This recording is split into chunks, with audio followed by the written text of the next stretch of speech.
has its first satanic church. Satanists now have an official place of worship in Cape Town. The church says it aims to address the misconceptions that exist around Satanism.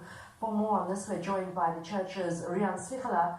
Mr. Svichela, thank you so much for joining us this evening. Your work on addressing misconceptions is going to be quite tough because I remember the satanic panic of the late 90s when we were all told that Satanists were going to kidnap us and drink our blood and there were going to be mass orgies in the street. How are you going to clear that one up?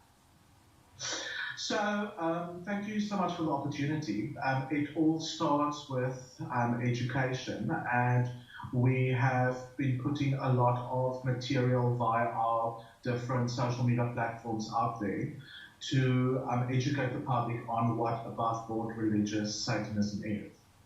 Am I right in saying that you don't actually believe in the devil, as Christians would know it?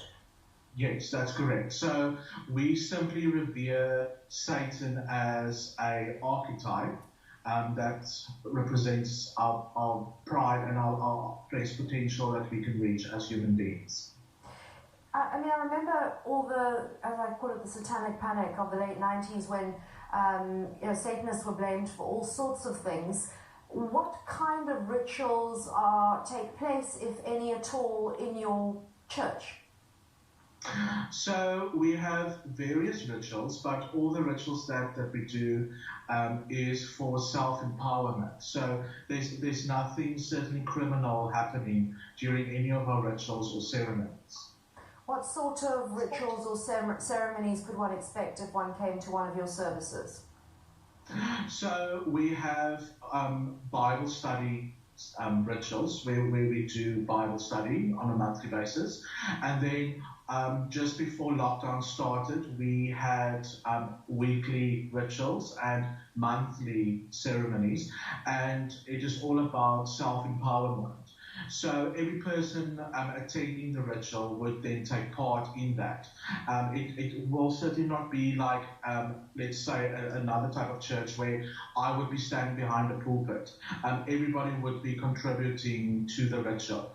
And as I said, it is for self-empowerment, therefore to remove or let's say to be aware of the blocks that one could have, whether that is beliefs or a limited mindset. When you talk about rituals, I'm trying to get a picture in my mind of what you're talking about. Can you give us some sort of example? Absolutely.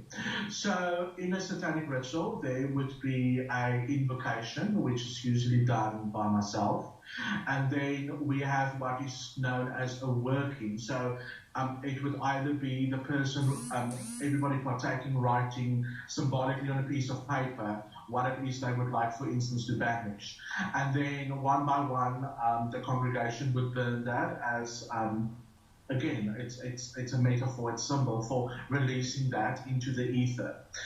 So that would be one type of ritual. We also conduct rites of passage like weddings and business blessings for some of our congregation members. Just very quick last question. How are you going to stop people with bad criminal intentions from piggybacking on the back of, your satanic church in your name? Yeah, so two things. We have been in contact with the South African Police Service, and so far we are negotiating that should any such crime be reported or called what they used to call it an occult crime, that we would be advised and asked about this. And then also we've appointed independent investigators to perform what we call forensic testing and polygraph tests. We have a church council that has put funds behind this to actually see whether the person involved was indeed involved in Satanism or rather devil worship, which is something completely different. Thank you so much. Well, that was former Christian pastor, now co-founder of the SA Satanic Church, Rian Svichela.